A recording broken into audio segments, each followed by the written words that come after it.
다 같이 묵도하심으로 3월 2일 교직원 예배를 시작하겠습니다. 오직 너는 마음을 강하게 하고 극히 담대히 하여 나의 종 모세가 내게 명한 율법을 다 지켜 행하고 좌로나 우로나 치우치지 말라. 그리하면 어디로 가든지 형통하리니 이 율법책을 내 입에서 떠나지 말게 하며 주야로 그것을 묵상하여 그 가운데 기록한 대로 다 지켜 행하라. 그리하면 내 길이 평탄하게 될 것이라. 내가 형통하리라. 아멘. 오늘 하나님 말씀은 신약성경 요한복음 1장 4절의 말씀, 14절의 말씀입니다. 요한복음 1장 14절의 말씀을 제가 읽겠습니다. 말씀이 육신이 되어 우리 가운데 거하심에 우리가 그 영광을 보니 아버지의 독생자의 영광이요 은혜와 진리가 충만하더라. 아멘. 함께 기도하겠습니다. 살아계시고 전능하신 하나님 아버지, 오늘 우리를 예수 그리스도 안에서 불러주시고 하나님의 은혜로 채워주심을 감사드립니다. 오늘 인터넷으로 예배드리는 모든 교직원 한 사람 한 사람 위에 임하여 주셔서 하나님의 말씀을 듣게 하시며 말씀의 권세를 허락하여 주셔서 이 세상 살아가는 동안 빛과 소금의 역할 감당하게 하여 주시옵소서. 오늘 예배 가운데 하나님의 치유의 역사가 임할 줄 믿습니다. 오늘 예배 가운데 하늘이 열리며 하늘의 기쁨과 하늘의 평강이 우리 모두에게 임할 줄 믿습니다. 오직 하나님의 성령이 각 사람 위에 임하여 주셔서 우리 모두의 눈을 열어주시고 귀를 열어주시고 마음을 열어주셔서 하나님의 말씀을 받게 하여 주시옵소서. 오직 살아계신 하나님만 이 시간을 통해서 온전히 영광 받기를 원하오며 우리 주 예수 그리스도 이름으로 기도하였습니다. 아멘. 저는 오늘 요한복음 1장 14절의 말씀을 근거로 말씀으로 오신 예수 그리스도란 제목으로 함께 은혜를 나누고자 합니다. 우리는 이 세상에 살면서 수없이 많은 문제를 가지고 살고 있습니다. 외형적으로 환경의 문제를 가지고 있고요. 건강의 문제, 직장의 문제, 또 물질적인 문제를 가지고 이 세상을 살아가고 있습니다. 또한 우리의 내면적으로는 항상 우리의 마음속에, 생각 속에 근심과 염려가 끊임없이 찾아오고 또 마음속에 알지 못하는 두려운 마음이, 떨리는 마음이 계속적으로 다가옵니다. 또 우리의 생활 가운데 어떤 환경 가운데서 우리가 절망할 수도 있고 또 우리 마음속에는 적지 않은 탐심이 자리 잡고 있습니다. 이처럼 우리는 외형적으로나 또 내면적으로 많은 문제를 가지고 살고 있습니다. 이러한 문제들은 저에게도 동일하게 일어납니다. 삶의 순간에 다가오는 환경의 문제를 통해서 마음속에 갑자기 두려움이 찾아올 때도 있습니다. 또 어떤 때는 불현듯 내 생각 속에 근심과 염려가 찾아와서 나를 매 순간 괴롭히는 그러한 시간도 있었습니다. 마음속에 이러한 두려움과 근심, 염려가 찾아올 때에 제가 나름대로의 영성을 유지할 수 있었던 것은 바로 하나님의 말씀 때문이었습니다. 마음의 두려움이나 근심과 염려가 찾아올 때에 저는 그 근심과 염려, 두려움에 집중하는 것이 아니고 나에게 오늘 이 순간 주시는 하나님의 말씀에 집중하는 그러한 훈련을 지금도 하고 있습니다. 삶의 어려움이 닥칠 때 제가 즐겨 묵상하는 성경 구절은 빌립보서 4장 6절에서 7절의 말씀입니다. 아무것도 염려하지 말고 다만 모든 일에 기도와 간구로 너의 구할 것을 감사함으로 하나님께 아뢰라. 그리하면 모든 지각에 뛰어난 하나님의 평강이 그리스도 예수 안에서 내 마음과 생각을 지키시리라. 마음이 떨리고 근심 염려가 찾아올 때에 이 말씀을 통해서 마음의 안정을 얻게 됩니다. 이 말씀 속에서 한없는 하나님의 평강이 마음속에 자리를 잡습니다. 그러면 어느덧 내 마음속에 자리 잡았던 두려움이 떠나가고 근심과 염려가 사라지는 그러한 경험을 하면서 살아가고 있습니다. 또한 미래에 대한 불확실성이 다가오면서 마음속에 어떠한 미래에 대한 두려움이 찾아올 때도 저는 곧장 시편 23편 1절에 3절 말씀, 여호와는 나의 목자시니 내가 부족함이 없으리로다. 그가 나를 푸른 풀밭에 누이시며 쉴만한 물가로 인도하시는도다. 영혼을 소생시키시고 자기 이름을 위하여 의의 길로 인도하시는도다.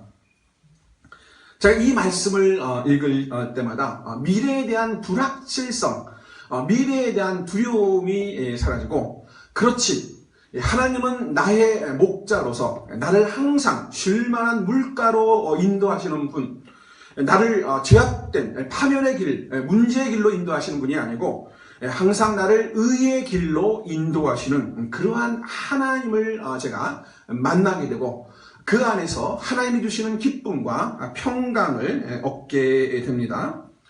이러한 경험을 하면서 제 마음속에 이러한 생각이 들어요. 참으로 희한하다. 어떠한 이 말씀에 어떠한 능력이 있길래 내 마음의 두려움이 사라지고 근심과 염려의 그러한 부정적인 생각이 정리가 되는 그러한 놀라운 역사가 바로 이 하나님의 말씀 때문에 일어난다는 거예요. 그러면서 하나님의 말씀에는 이러한 우리가 알지 못하는 세상에서 얻을 수 없는 이러한 무한한 그러한 능력이 그 안에 있다라는 것을 깨닫게 되었습니다. 오늘 저는 말씀으로 오신 예수 그리스도, 우리에게 기쁨과 평강과 위로를 주시기 위해서 이 세상에 말씀으로 오신 그 예수 그리스도에 대해서 제가 오늘 말씀을 증거하고자 합니다. 오늘 본문 14절에 보니까 말씀이 육신이 되어 우리 가운데 거하시며 그의 영광을 보니 아버지의 독생자의 영광이요 라고 말씀하고 있습니다. 이 요한복음의 이 말씀이라는 구절은 요한복음 1장 1절에 보니까 태초에 말씀이 계시니라. 이 말씀은 이 세상이 창조되기 전에 영원 전에 존재하셨던 그 말씀이다라고 말씀하고 있습니다. 그리고 이 말씀이 하나님과 함께 계셨고 또 이 말씀이 곧 하나님이시다. 이렇게 말씀을 하고 있습니다. 요한복음 1장 18절에도 본래 하나님을 본 사람이 없으되 아버지 품속에 있는 독생하신 하나님이 나타나셨느니라. 그렇습니다. 예수 그리스도 안에서 하나님이 이 땅 가운데 나타나셨다라고 성경은 말씀하고 있는데요. 근데 더 중요한 것은 그 하나님, 말씀으로 계셨던 그 하나님이 육신이 되어 성경 구절을 보니까 우리 가운데 거하시네. 마치 하나님의 장막이 우리 가운데 장막을 치고 우리와 함께 거하시고 있다라고 기록하고 있습니다.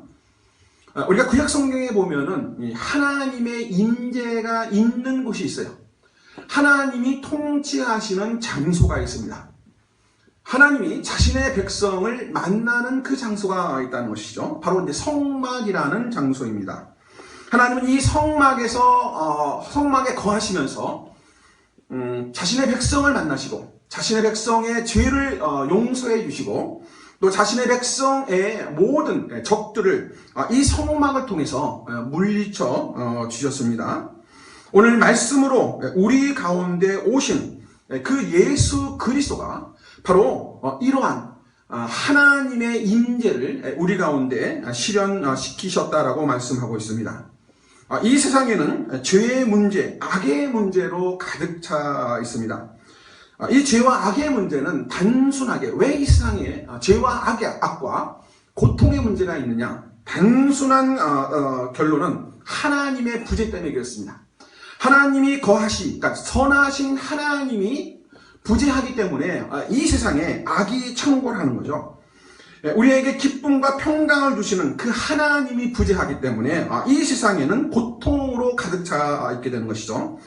우리에게 영원한 생명을 주시는 그 하나님이 부재하기 때문에 이 세상은 죽음이 왕노릇하는 그러한 세상으로 지금 진행되고 있습니다. 오늘 하나님, 그러니까 말씀으로 오신 그 예수 그리스도가 우리 가운데 거하신 것은 바로 하나님이 이제 우리를 떠나지 않으시고 우리와 함께 하신다는 거예요. 이제 우리를 예수 그리스도 안에서 만나시고 예수 그리스도 안에서 우리를 축복해 주시고 예수 그리스도 안에서 우리의 죄를 용서해 주시는 그러한 하나님의 임재, 예수 그리스도 안에서 영원한 생명의 길을 열어주신 그 하나님의 장막이 우리 가운데 넓게 펼쳐졌다는 것입니다. 그래서 믿음으로 산다는 것은 바로 그리스도를 바라보면서 사는 거예요. 그리스도 안에서 이루어진 하나님의 평강을 바라보면서 사는 거죠. 그리스도 안에서 이루어진 영원한 그 생명을 바라보면서 사는 거예요. 그리스도 안에서 이루어진 영원한 그 하나님의 축복을 바라보며 사는 것, 이것이 바로 그리스도에 인해 믿음의 산인 줄 믿습니다. 조용기 목사님은 이 하나님의 말씀에 대해서 이렇게 말씀하고 있습니다. 여러분은 하나님의 말씀을 시인함으로 예수님의 임재 속에 들어갈 수 있고 여러분이 표현하는 믿음의 말을 통해 예수님께서 권능을 나타내실 수 있는 것입니다. 여러분의 믿음의 말을 분명하게 말해야 예수 그리스도께서도 분명히 역사에 주시는 것입니다. 그렇습니다. 예수님은 분명하게 귀신 들린 자에게 귀신이 떠나갈 것을 명령했습니다. 무서운 풍랑이 몰아왔을 때 풍랑을 향해서 분명하게 고요하고 잠잠하라 이렇게 명령을 하셨습니다. 오늘 말씀으로 오신 그 예수님께서 우리와 함께 하시는 그 예수님이 이제 이 말씀의 권세를 우리에게 허락하신 거예요. 마음의 두려움의 폭풍이 몰려올 때에 우리는 예수 그리스도의 이름으로 두려움의 폭풍 떠나갈지어다 명령을 해야 되는 거죠. 삶에 어떤 문제가 발생했을 때 그 문제 가운데 두려워하거나 낙망하거나 뒤로 물러서는 것이 아니고 담대하게 그 예수 그리스도 이름을 분명하게 선포할 때에 바로 우리와 함께 하시는 그 하나님이 예수 그리스도를 통해서 우리를 평강의 길, 하나님의 기쁨의 길로 인도하실 줄 믿습니다. 또한 오늘 본문 14절에 보니까 은혜와 진리가 충만하더라 이렇게 말씀하고 있습니다. 이 은혜, 하나님의 은혜란 인간의 노력과 의지에 상관없이 값없이 주시는 하나님의 선물입니다. 하나님은 이 세상을 창조하실 때에 인간에게 어떠한 것을 요구하지 않았습니다. 또한 인간에게 어떠한 도움도 받지 않으셨습니다. 하나님은 홀로 이 세상을 창조하시고 그리고 이 세상을 풍요롭게 만드시고 그 이후에 우리 인간을 자신의 형상으로 창조하신 것입니다. 그렇기 때문에 하나님의 창조 원리는 인간에게 하나님이 창조한 그 세계 속에서 하나님의 풍요로움을 누리면서 사는 거예요. 하나님의 풍요로움을 감사하면서 살도록 인간은 창조되었습니다. 우리가 쓰고 있는 이 모든 세계에 공기와 물과 기름과 석탄과 이 모든 것들은 이미 하나님이 이 세상에 만들어 놓으신 거예요. 또 이 지구를 붙잡고 있는 이 만유 인력의 법칙도 또 인간이 그것을 고안해서 그것을 만들어서 이 지구를 붙잡고 있는 것이 아니고 하나님의 창조 원리 가운데 이미 인간이 만들기 전에 하나님이 만유 인력의 법칙을 만들어 놓으신 겁니다. 이 창조 속에서 인간이 하나님을 찬양하고 즐겁고 행복하게 살 수 있도록 우리 인간을 창조하셨습니다. 근데 창세기 3장에 보니까 인간의 타락이 기록되어 있어요. 근데 이 인간의 타락으로 말미암아 이제 여자에게 고통하고 그다음에 수고하고 자식을 낳을 것이다. 고통이 찾아오고 수고하고 자식을 낳을 그러한 일이 생기는 거죠. 창세기 3장 17절에 보니까 땅은 너로 말미암아 저주를 받고 너는 내 평생에 수고하여야 그 소산을 먹으리라.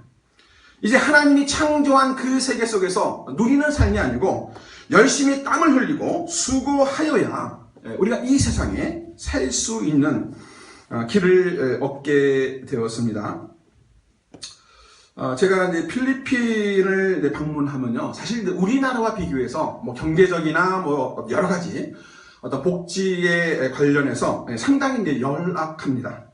근데 제가 이제 한 가지 이제 희한하게 느낀 것은 이렇게 열악한 환경에 사는 사람들 어떻게 저런 환경에서 살 수 있을까? 어떻게 저런 환경에서 저들이 자신의 삶을 영위할 수 있을까? 궁금했습니다. 근데 그들의 표정이 항상 행복하다는 거예요. 그들의 얼굴 속에서 근심과 염려나 두려움이 발견되지 않았습니다. 근데 오히려 더 풍요롭고 모든 것이 완벽하게 갖춰진 우리나라의 사람들 보면은 그 마음속에 근심과 염려가 뭔지 모르게 가득 찬 거죠. 미래에 대한 불확실에 대한 두려움이 자리 잡고 있다는 거예요. 저는 왜 그럴까? 바로 하나님의 창조 원리 때문에 그렇습니다. 하나님은 이 세상에서 인간이 이 세상, 하나님이 창조한 이 세상을 누리면서 살기를 원하셨습니다. 하나님 만들어 놓은 이 세상을 즐기면서 공기와 물을, 공기에 그 숨을 쉬면서 우리가 깨끗한 물을 마시고 이 세상의 자연에 하나님이 주시는 그것을 우리가 풍요롭게 누리는 그러한 삶을 살도록 창조되었습니다. 하지만 인간의 타락으로 인해서 이제 인간은 뭔가 수고를 해야, 땀을 흘려야 무언가를 얻게 되어 있습니다. 근데 우리가 많이 가졌다고 해서 행복할 수는 없습니다. 우리가 많은 영예를 얻었다고 해서 인간은 절대로 만족할 수 없다는 것이죠. 사자성어 중에 인생무상, 일장춘몽, 생로병사. 인간이라는 것은 어떠한 그 화려하고 명예로운 것을 얻기 위해서 많은 노력을 하고 그것을 얻었다고 하더라도 그것이 헛되고 헛되다는 것이죠. 아름다운 봄의 꿈을 꾸듯이 그것이 한순간에 지나간다는 것입니다. 인간은 빈손으로 와서 빈손으로 가게 되어 있어요. 우리가 이 땅에서 가지고 갈 수 있는 것은 아무것도 없습니다. 단지 우리가 이 땅에 살 수 있는 것, 바로 하나님이 창조한 이 세계를 누리면서, 이 세계를 즐기면서 살아가는 것, 그것이 바로 인간에게 주신 하나님의 그 명령인 줄 믿습니다. 전도서 1장 2절에 3절 보니까 전도자가 이르되 헛되고 헛되며 헛되고 헛되니 모든 것이 헛되도다. 해 아래서 수고하는 모든 수고가 사람에게 무엇이 유익한가? 우리가 이 땅에서 얻는 재산이 우리에게 무슨 유익을 줄 수 있을까요? 우리가 이 땅에서 얻는 그 명예가 우리에게 얼마만큼의 유익을 줄 수 있을까요? 이 땅의 모든 것들은 한순간에 사라지는 헛된 것에 불과합니다. 오늘 예수님이 말씀으로 오신 예수님은 우리에게 하나님의 은혜와 진리를 주기로 원하는 거죠. 하나님이 이 땅에 심어놓은 그 생명을 우리가 누리기를 원하는 거예요. 하나님이 이 땅에 이미 심어놓은 그 행복을 우리가 누리기를 원하는 거죠. 하나님이 이 땅에 우리에게 이미 심어놓은 하나님의 축복을 우리가 누리면서 살기를 원하신다는 것입니다. 오늘 그리스도 예수 안에서 비록 삶에 문제가 많이 닥칠지라도 하나님이 우리와 함께 하신다는 그 임마누엘의 신앙을 가지고 하나님이 이 땅에 예비하신 그것을 우리가 누리며 즐기며 행복하게 살아가는 모든 교직원 여러분이 되시기를 예수 그리스도 이름으로 축복드립니다. 기도하시겠습니다. 이제는 우리의 구원자 되신 예수 그리스도의 은혜와 하나님 아버지의 무한하신 사랑과 보혜사 성령님의 인도하시고 내주하시고 충만하게 하시니 오늘 그리스도 예수 안에서 하나님의 나라를 향해 전진하는 모든 교직원 위에, 한세대학 위에 이제부터 영원까지 함께 하시기를 간절히 축원하옵나이다. 아멘.